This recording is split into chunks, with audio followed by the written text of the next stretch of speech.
కుక్కపిల్ల, సబ్బుబిల్ల, అగ్గిపుల్ల కాదేది కవితకు అనర్హం అన్నారు మహాకవి శ్రీశ్రీ. అదే రీతిలో టెర్రస్, బాల్కనీ, బ్యాక్ యార్డ్ ఇలా కాదేది కూరగాయలు పెంచడానికి అనర్హం అంటున్నారు కొందరు నగరవాసులు. ఇంటి ఆవరణలోని ఖాళీ స్థలంలో సేంద్రియ పద్ధతిలో రకరకాల కూరగాయలు పండిస్తున్నారు. ఈ క్రమంలోనే విజయవాడ భారతీనగర్కు చెందిన ధవళేశ్వరపు నాగలక్ష్మి టెర్రస్ గార్డెన్ ద్వారా అద్భుత ఫలితాలు సాధిస్తున్నారు.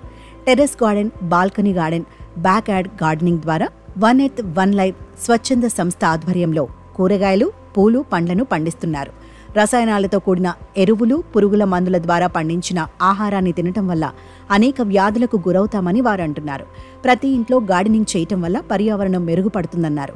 పక్షుల జీవ వ్యవస్థ కూడా వృద్ధి చెందుతుందని వెల్లడించారు.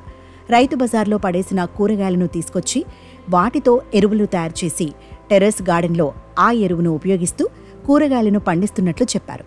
అలా పండించిన కూరగాయలే వండుకొని తినటం వల్ల వ్యాధులకు దూరంగా ఉంటున్నట్లు పేర్కొన్నారు.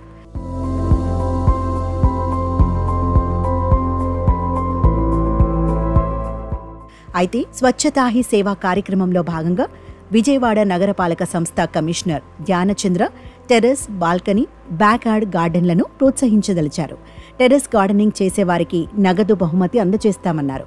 ఈ కార్యక్రమంలో భాగంగా ధవళేశ్వరపు నాగలక్ష్మిని ఆమె ఇంటికి వెళ్లి అభినందించారు. ఆమె పండిస్తున్న కూరగాయలు, పండ్లను స్వయంగా వీక్షించారు. వారి కృషిని ప్రశంసించిన కమిషనర్ ఆమెకు 10,000 చెక్కును అందజేశారు. ఇటువంటి పద్ధతిని పిల్లలకు చిన్నతనం నుంచే నేర్పించాలని అన్నారు.